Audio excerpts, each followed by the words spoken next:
I'm going to tell you about our very first utopian party.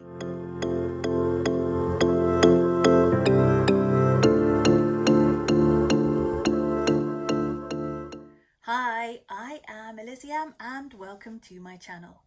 So today is the 26th of January 2022, and the reason that is a significant date is because last night was the very first utopian party.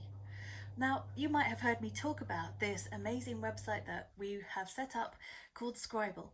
It's a platform for connecting writers, readers, artists, and editors. Now, we realised that this community is very active, it posts a lot, it communicates with each other in the caves, in the chat, and also on Twitter. But we realised that there wasn't actually the opportunity for people to get to know each other in the flesh, or virtually in the flesh anyway.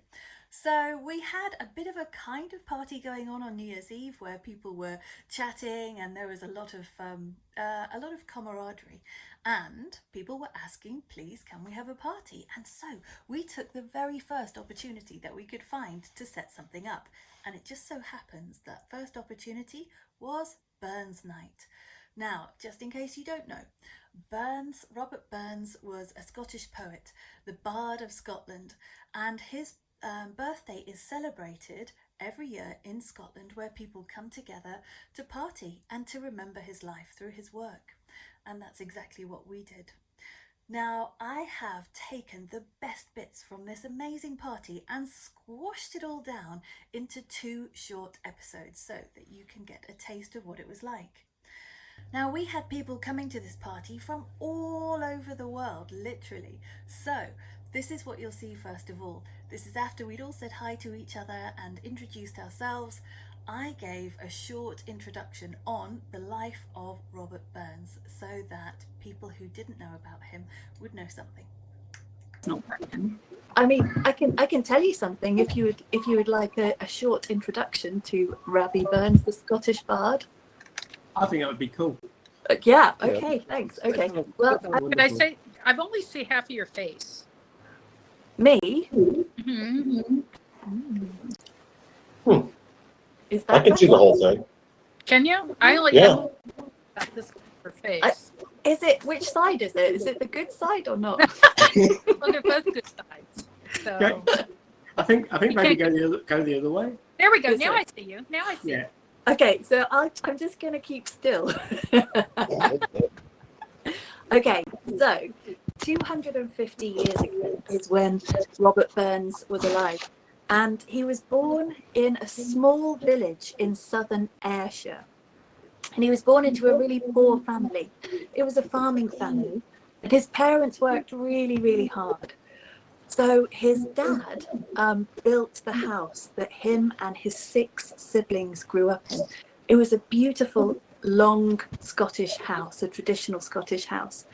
And then from there, he was raised in a very Christian manner. His father was very strict, but he believed that his son would be able to move through the social hierarchy because of a good education. So his father tried really hard to make sure that he could read and write. And at one point, he clubbed in with the other families in the local area, and they employed a tutor. And actually, it paid off. So his interest in literature meant that he was able to read and write, but most importantly of all, he was able to write poetry. I suppose it wasn't just his love of literature, it was also his love of women. And oh my goodness, did he love the ladies. So by the end of his life, he had spawned a fair few illegitimate children. But that wasn't his only claim. He was going to, after trying his hand at farming really that successfully, he was going to go to Jamaica and work on a plantation. But actually, it was dangerous work, and it was difficult to make it pay, because his first year's wages would only just have covered the cost of getting there. So luckily enough, he had a book of poetry published instead. And it was such a massive hit, he became almost an overnight celebrity. And that was when he started to get the interest of the nobility in Edinburgh.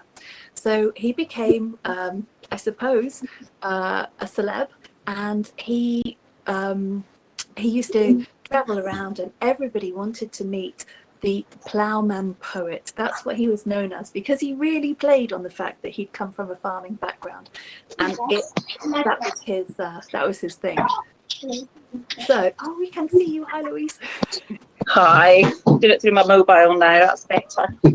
Yeah, thinking. There we go. So I was just giving a quick introduction to Robert Burns's life, and I'm kind of glad you missed it, Louise, because it means if I got anything wrong, they'll never know.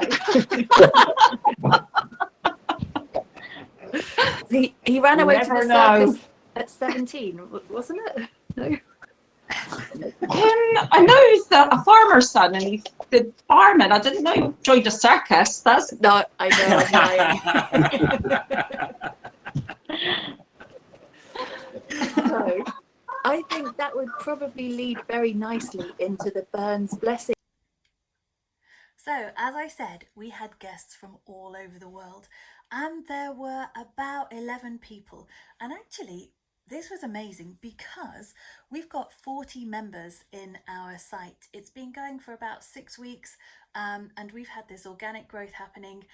And we were delighted that with actually not very much promotion, we had 40 people who were interested in coming along to join in our free event. Now, let me just explain something. I'm British, and so is Andrew, the other guy behind Utopian.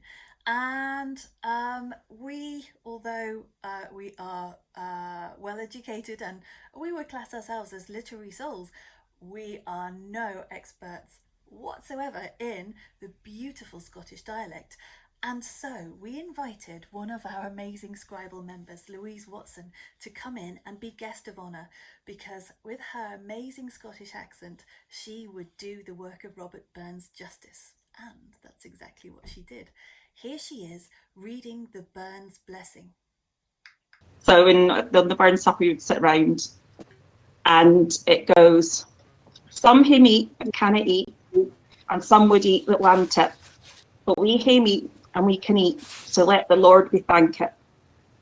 And it's a nice one, and it's one of those ones that gives you tingles, because it's true that we're lucky that we have the food and that we're able to eat it and enjoy it. And I just wanted to say, while we're all here, it's just amazing the community, the sense of family that we've created. I've been involved in communities a lot of years. I've never seen anything like what we have created, and I hope that we'll be able to continue to build on it and become something even greater. It's true. I'll second that. Thank you. Well, thank you for the platform. We appreciate it. Well, no, thank you for being a part of it. It's the people that make the platform what it is, and you are all absolutely wonderful souls. It's an honour to know you. Yeah. Thank you. I'm Absolutely. back at you as well. Thank you. Oh. So, did you say that your kids wanted to Then share some something poetry as well? amazing happened.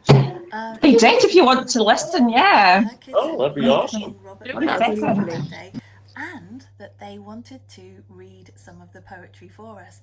And so we had this incredible thing where her eldest son, Luke, came onto the camera to read a poem for us. Oh, it was beautiful. Have a listen.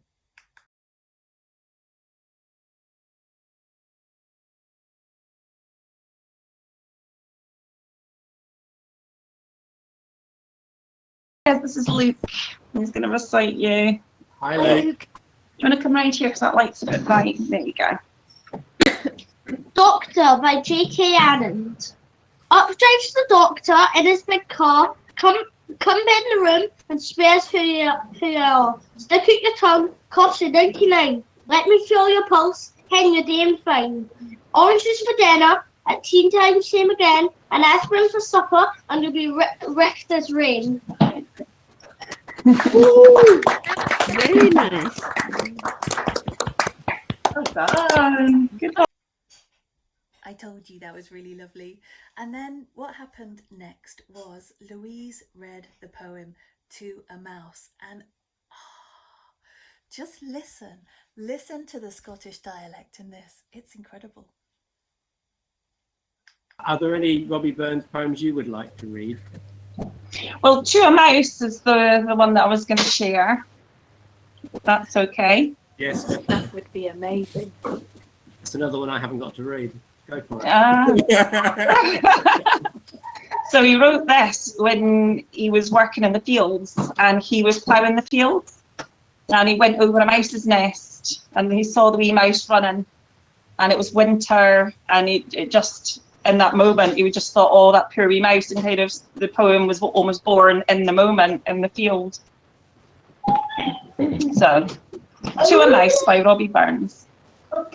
We sleek at Cowran Timbrus Beastie, oh what a panic in thy breastie. Thou need not a was a hasty with bick and brattle. I would but laith to win thee, chase thee with murder and pattle. I'm truly sorry man's dominion has broken nature's social union, and justifies that ill opinion which makes thee startle at me, thy poor earth-born companion and fellow mortal. I doubt nae wiles but thou may thieve, then what, poor beastie, thou mun live. A Damien icker and a thrave, says small request. I'll get a blessing with the lave and never missed. Thou wee bit who stay to in ruin, it's silly while the winds a strewing, and Nathan now for big and newin of Foggage Green, and bleak December's winds ensuing, baith snell and keen.